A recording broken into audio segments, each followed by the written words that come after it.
Hours after reports leaked out indicating the deteriorating health condition of Dr. Kizza Besigye, opposition leaders today visited the former presidential candidate. This after it emerged that he had reportedly been returned to Luzira Prison after a brief hospitalization.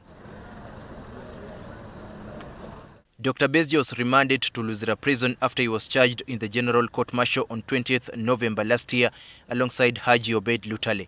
The two are charged with matters related to national security, illegal possession of firearms and ammunition, as well as treachery, which attracts a death penalty. Since then, Dr. Besigye and Lutale have been appearing in court-martial but only stopped when the Supreme Court ruled on January 31st this year that the military courts have no power to try civilians. Since their remand, very few family members, relatives and friends have been allowed to see them in prison.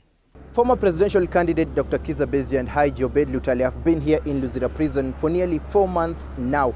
We understand that there have been previous efforts by their friends, family and relatives to come and see them, but reports indicate that they have been turned away. And the situation was not different today because some opposition leaders, led by the National Unity Platform Party President Robert Kyagulanyi as well, came here with the intention to see Besigye, but they were not able to see him. We are told he's very weak, he's not able to leave bed unsupported.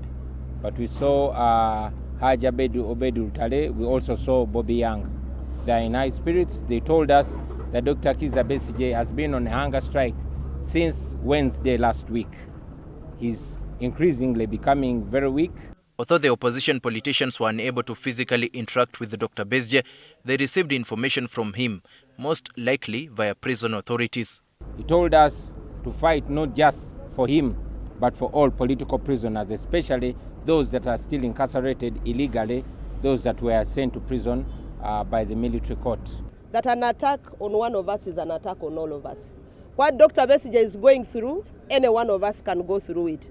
So it is all of us to say no to this kind of impunity, to say no to military rule, to say no to mismanagement of the affairs of Ugandans. This continued mismanagement, specifically of Dr. Besigye's life, could easily plunge this country into a very chaotic situation beyond their ability, their presumed ability to manage. Opposition members of parliament are now planning to hold a meeting over the continued detention of Dr. Kizza Besigye and other civilians who have been appearing before the military courts. We are going to meet tomorrow morning to discuss this issue further, because each time we raise it, government tells us, okay, we are bringing a response, the speaker says the matter is in court and so on, but we think that this situation cannot continue to happen this way, especially now because we don't know the state in which Dr. Kizza Besigye is, now that he cannot even get out of bed